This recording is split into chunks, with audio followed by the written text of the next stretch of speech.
Before, when we had this class before, if you wanted to store like numbers in variables that were like this,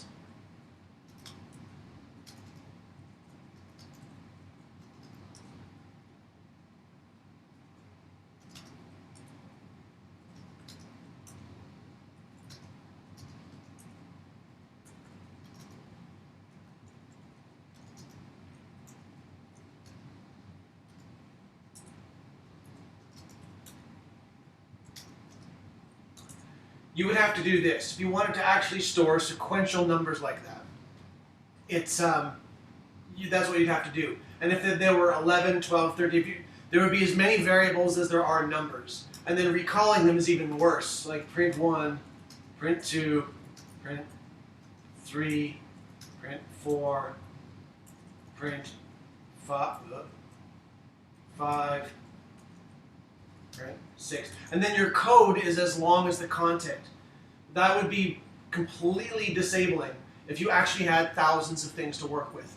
So the more complex our data set gets, the more the traditional style of coding that you've been taught so far starts to kind of become diminishing returns, if you will, like almost ridiculously inefficient.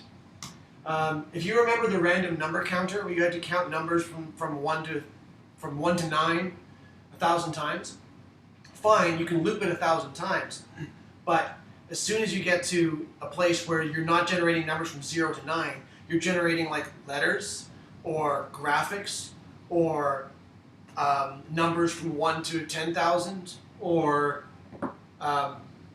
like lottery numbers that go from 1 to 49 million.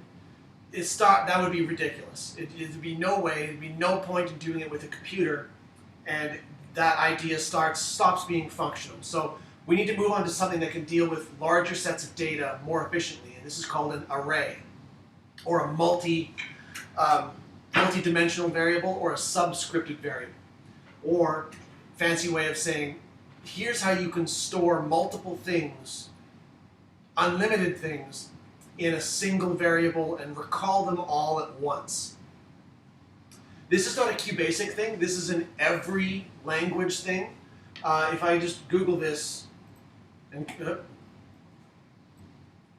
go like array, in computer science, an array data structure is an array is a data structure consisting of a collection of elements, values, or variables, each identified by at least one array, index, or key.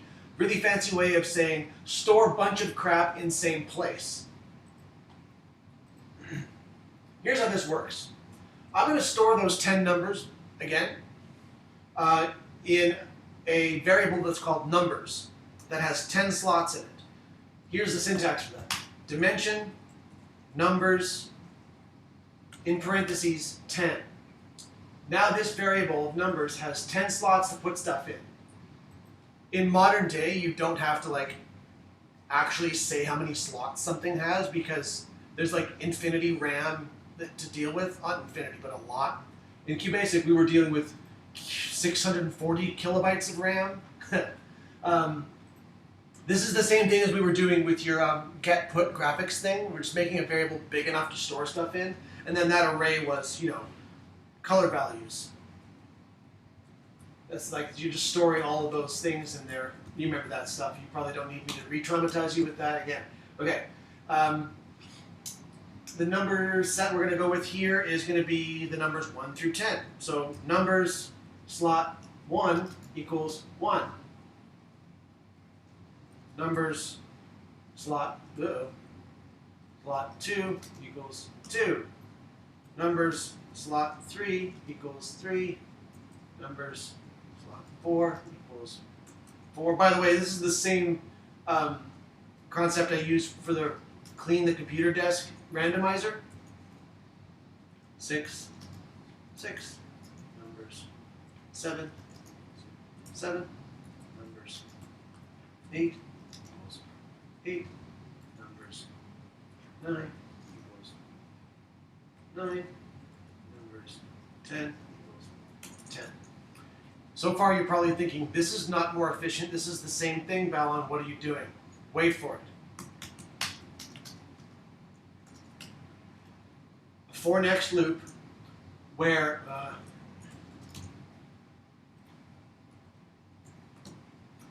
this number is the same as this. Whatever size your array is goes at the end of the for next loop. Then I'm going to print numbers slot X. And it doesn't matter how many things I've inputted here. This could be this many numbers. As long as it's the same as this. Obviously I'm not going to do that because I don't want to crash my computer. But now, the recalling of it is 3 lines, or if you want to get kind of fancy,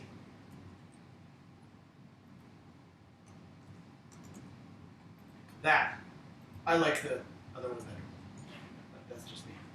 It's like literally like 100 characters, 3 lines, or 1 if you squish them all together like that.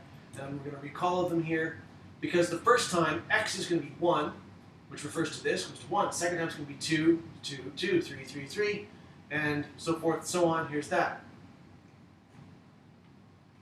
So now I've recalled this stuff in 10 lines. There's a further efficient point to this, in that I could make another for next loop up here, where I go for X equals 1 to 10, and then numbers slot X equals X. Because this is going up incrementally, and it's not random data like 2.5, 8, negative 7, whatever, all I have to do is this, and then next X, and I've even dumped the data into those. I could even make this, well sure, I'll run it so you can see what happens. Same amount of output, sorry, same output, it's correct. Literally 70% less code. Or I could make this thing as big as this. 1,000, 10,000, sure. This one goes to 10,000. This one goes to, uh-oh, numbers. 10,000.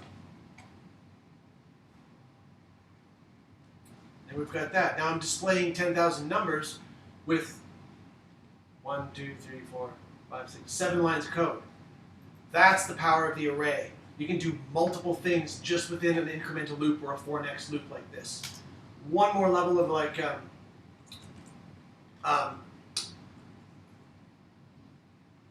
not complexity, but like adaptability here is I could make a thing that says input how many numbers. And then I dimension this thing to be how many. And then this, how many. And then this, how many. If I want to make it 658, I got 658.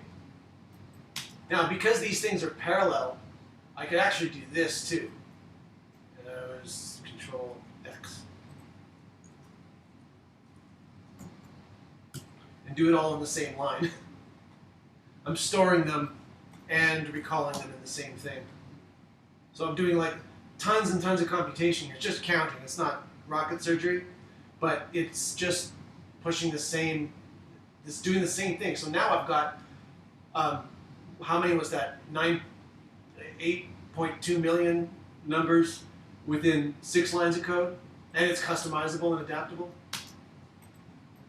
There's that. Okay, I'm going to stop this share for a second and stop for questions while I pull up the actual assignment. One, where is the downloads folder? No questions? Okay.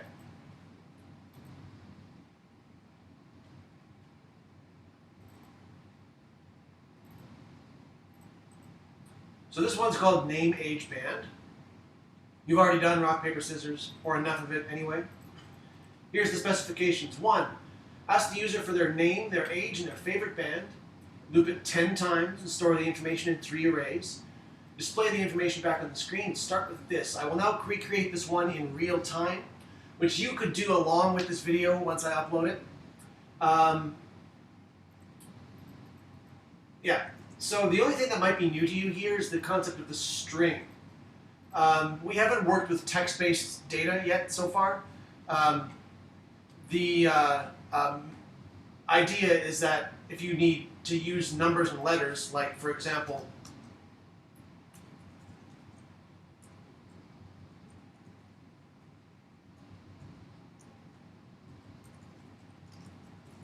whatever your name is,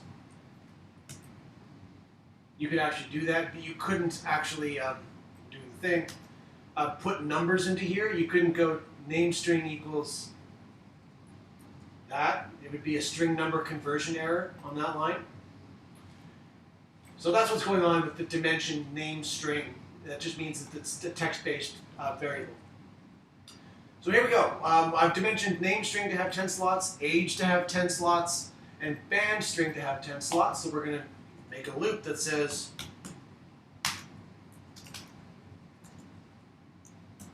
we're going to input that. Here we go. Input name string equal, sorry, what am I doing?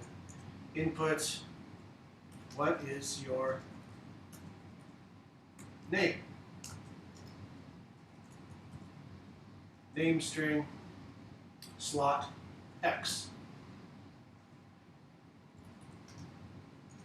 What is your age? Age slot X. Input, what is your favorite band? Band string slot X. I don't care if it's name, age, and band. It's just 3 different pieces of... Oh my god, can you not see the screen? Have I been not sharing it this entire time? Is that...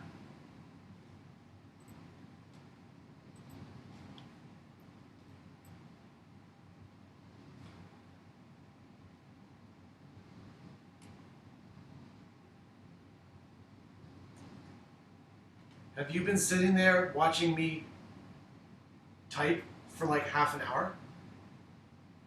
Or is it just that erase bit? Because I'll re-record it.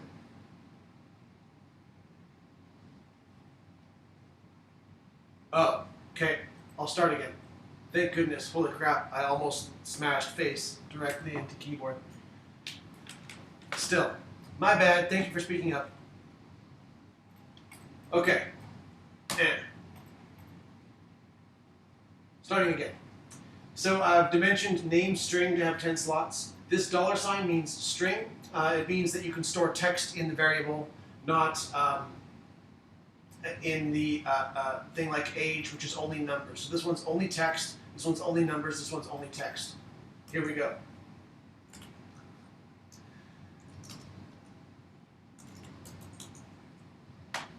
So I'm going to input, what is your name? Starting on name string, slot X. That's it. Next one's going to be inputting, what is your age?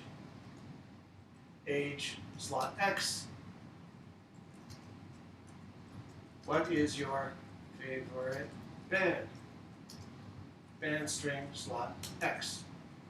X, so that'll input all of these things into slot 1, 2, 3, 4, 5, 6, and so forth until you run out of things to loop. Then we're going to do the same thing. And for x equals 1, 2, 10. By the way, I'm using x as my incremental variable here because it's just simple. You could make this whatever you want. You could put input data. For our purposes in learning how to use these things, I'm not really looking for readability. That's not really important to me. Eventually, when you're making something complicated and you have something going on where you need to keep better track of it, for these little example assignments, I know that you know how to do readability stuff. You've been doing this for like, since January. I understand. Different instructor, you might need to prove your point, but right now, it's fine. So now we're going to display those back on the screen. That's the next thing there. Okay. So print something like name string slot X. I'll change these back to X, by the way.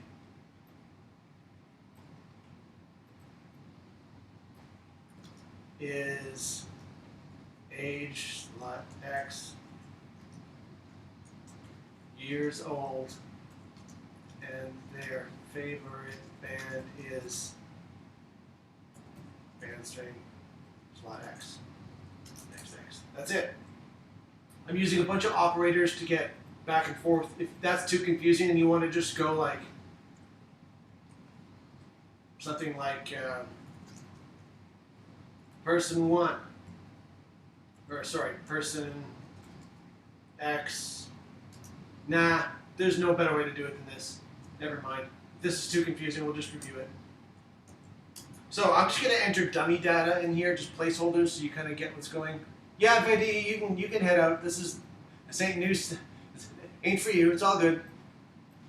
Thanks for checking in, though. All you got to do is a bunch of typing, and if that gets done and you're bored with it, then we'll do some of the Excel stuff. So anyway, I'm going to enter A1A for these things, just as placeholders. B2, B, C, 3, C, E4, E, F6, F, G, H, H, I, J, J, whatever. Oops, I entered too many. Damn it. Fail.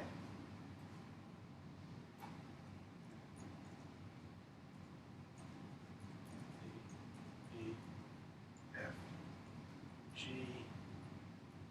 H, I, J. So A1, A. I didn't space it out properly. B2, B, C, 3, C, and so forth. The fact that they're the same letter each time is not important. I should probably just put some spaces in here to make this not look so yuck.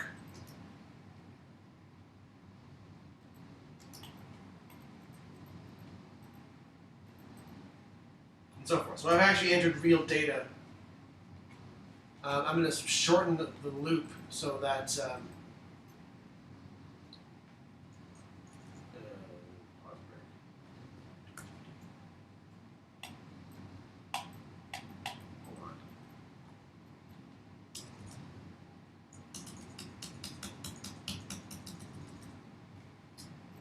I'm just going to shorten these things so you can kind of see what's going on. I'll just do 3 of them.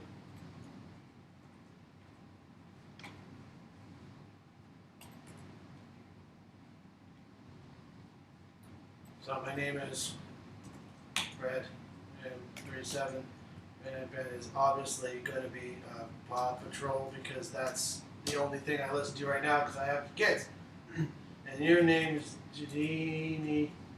And you are, I don't know, 987 years old, and your favorite band is obviously AC/DC, and Serenity is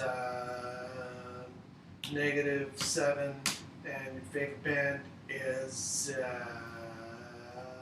Backstreet Boys. Whatever. The data tracks from here to here, from here to here to here to here. Now, I put in -7 there to kind of like make a point, because at your programming levels, I would anticipate that you would be able to actually make this unbreakable. Somebody's age is not -7, so you would do something like this. If, do loop until age is greater than 0. That sort of thing.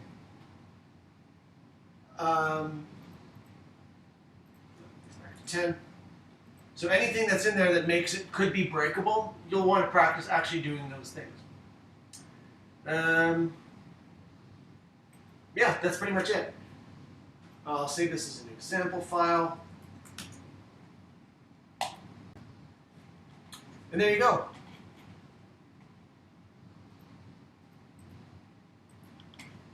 Stopping recording now.